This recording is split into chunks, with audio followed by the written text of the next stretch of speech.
Dear student, आज हम John Keats की बहुत ही मशहूर poem ode to a nightingale का फुल एग्जाम एनालिसिस करेंगे, जो आपके एग्जाम में प्राय पूछा जाता है। जॉन कीट्स एक इम्पॉर्टेंट पोएट है और उसकी एक इम्पॉर्टेंट पोएम है ओड टू ए नाइटिंगेल, और उसी ओड टू ए नाइटिंगेल पर आज हम चर्चा करेंगे और इसकी जो एनालिसिस करेंगे।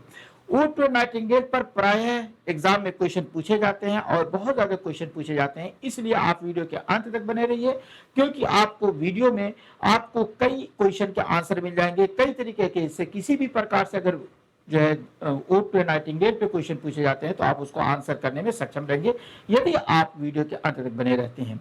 सबसे पहले आप देखते हैं कि समरी है, कवि एक बुलबुल की मधुर आवाज सुनकर अपने दुखों को भूलना चाहता है और उसकी दुनिया में खो जाना चाहता है। देखिए, ध्यान दीजिए कि जब मैंने आपको जॉन कीट्स के बारे में बताया था तो मैंने बताया था कि वो कल्पना की दुनिया में जाना चाहता है और कल्पना में डूब करके सांसारिक दुखों को भूल जाना चाहता है। वही काम यहाँ पे कर रहा है कि वो जब जो बुलबुल की आवाज सुनता है तो वो सांसारिक दुखों को भूलना चाहता है, लेकिन होता कुछ और है। आगे देखिए, बढ़ते हैं। इसकी थीम है एस्केप फ्रॉम रियलिटी, रियलिटी से वो बचना चाहता है। ब्यूटी एंड इमेजिनेशन इसकी जो है एक दूसरी जो थीम आती है। पेन एंड सफरिंग, इंसान जो है दर्द में तकलीफ में डूबा हुआ है, इस चीज को भी इसमें शो किया गया है। अगर हम इंपॉर्टेंट क्वेश्चन की बात करते हैं, समरी ऑफ द पोएम हम पढ़ेंगे, थीम ऑफ द पोएम पढ़ेंगे, दोनों तरीके की चीजें हैं। जैसे देखिए, वर्ड्स जो है 50 वर्ड्स आंसर देखेंगे, ये दोनों चीजें इसमें आएंगी, समरी समरी दोनों पे लिखा हुआ है और यही इसकी थीम समरी है जिसको आपको लिखना है। Ode to a Nightingale is a poem in which the poet expresses his desire to escape from the pain of real life. Ode to a Nightingale एक ऐसी कविता है जिसमें पोएट जॉन कीट्स जो है एक्सप्रेस करता है his desire to escape from the pain of the real life, जो वास्तविक जीवन में जो लोगों को दर्द है, तकलीफें हैं, दुख है, उसको वो भूलना चाहता है। He is deeply moved by a song, वो बहुत ज्यादा प्रभावित है एक सॉन्ग से ऑफ द नाइटिंगेल। नाइटिंगेल के सॉन्ग से वो बहुत ज्यादा प्रभावित होता है and wishes to join its world of beauty and happiness. और ये कहता है कि यार, तुम किस दुनिया से संबंध रखते हो, तुम्हारी कौन सी दुनिया है कि जो तुम इतना खुश हो, तुम हमेशा क्यों इतना सुंदर गाते रहते हो, क्या मैटर है ना। वो इसी बात को कहता है। देखिए, एक चीज ये होती है कि थॉट्स, पोएट्स के थॉट्स अलग अलग होते हैं। हिंदी का एक पोएट है, मुझे इस वक्त नाम नहीं याद आ रहा है, कि वो कहता है कि वियोगी होगा पहला कवि, आह से उपजा होगा गान, उमट कर आंखों से चुपचाप बही होगी कविता अनजान।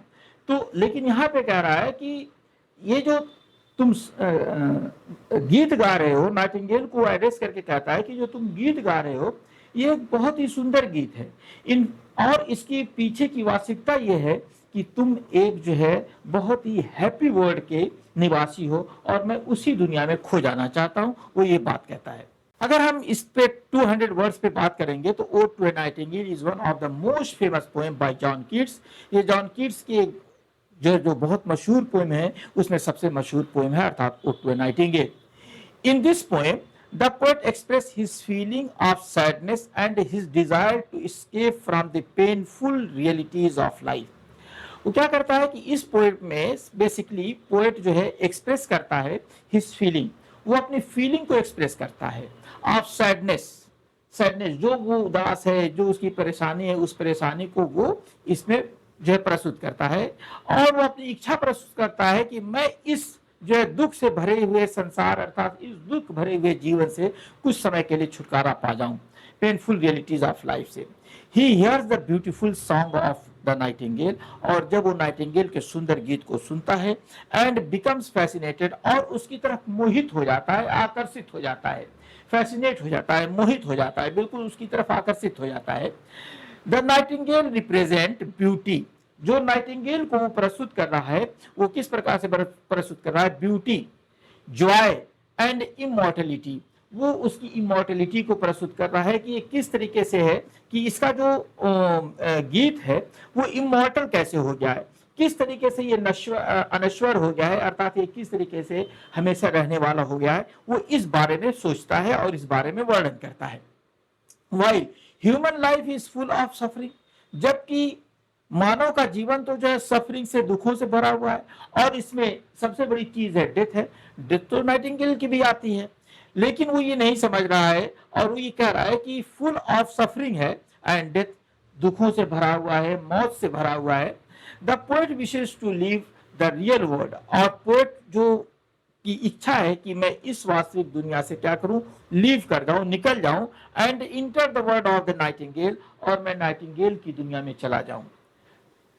Where there is no pain और सॉरो, जहां पे न कोई तकलीफ है और न कोई दुख है। इनकी बात सुनाऊं, एक सैयाद चमन में आया, ले गया वो बुलबुल को पकड़कर और दीवाना गुल मुरझाया। उसे क्या पता कि इस बुलबुल को पकड़ करके पिंजरे में कैद कर दिया जाता है, उसको पिंजरे में बंद कर दिया जाता है। वो बुलबुल की इस तकलीफ को नहीं जानता है और वो ये कहता है, तो लेकिन ये कह रहा है कि मैं तुम्हारी तकलीफ, तुम्हारे जीवन में तो कोई दुख है नहीं, जबकि जितना बड़ा दुख इस बुलबुल को है उतना बड़ा दुख तो जॉन कीट्स को कभी हो ही नहीं सकता।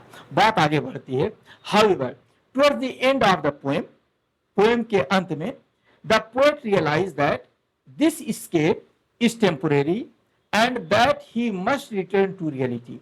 कहता कि वो ये जो मैं सोच रहा हूं कि मैं ये दुनिया छोड़ करके नाइटिंगेल की दुनिया में चला जाऊं, उसकी दुनिया हैप्पी दुनिया है, हैप्पी वर्ल्ड है, मैं वहां चला जाऊं, तो ये तो टेम्परेरी है।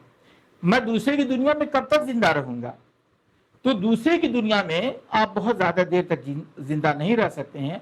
आपको अगर वास्तविक जीवन जीना है तो आपको अपनी दुनिया में जीना है। आपका एक अपना संसार है, उसी में आपको जो सुख दुख मिले उसी को जो है आपको अफोर्ड करना है। और फिर उसके बाद क्या कहता है कि मुझे मस्ट रिटर्न टू रियलिटी, मुझे रियलिटी में, वास्तविकता में आ जाना है। The poem highlights the contrast between the real world and the imaginative world. ये पोएम जो है हाईलाइट करती है और कंट्रास्ट करती है किस चीज का, between the real world and the imaginative world, जो है इन दोनों के बीच में, जो वास्तविक दुनिया है और जो काल्पनिक दुनिया है, उन दोनों के बीच में कंपेयर करती है, कंट्रास्ट करती है और उसी को हाईलाइट करती है। Thus the poem express theme of escape। इस तरीके से इसमें हमें escape की थीम मिलती है, ब्यूटी की थीम मिलती है, लिमिटेशंस की थीम मिलती है, इमेजिनेशन की थीम मिलती है। ये कई चीजें इसमें मिलती हैं, हमको ये जानना होगा। अगर आपको शॉर्ट रिवीजन करना होगा तो escape, ब्यूटी एंड रियलिटी इसकी चीज है। तो दोस्तों इस वीडियो को लाइक करें और जो शेयर करें, और दूसरी इसी तरीके की पोएम के बारे में अध्ययन करने के लिए आप लिट लर्न बाय दिलशाद को सब्सक्राइब करें, बेल आइकन प्रेस करें ताकि आपको नए नोटिफिकेशन मिलते रहें। मिलते हैं अगले वीडियो में।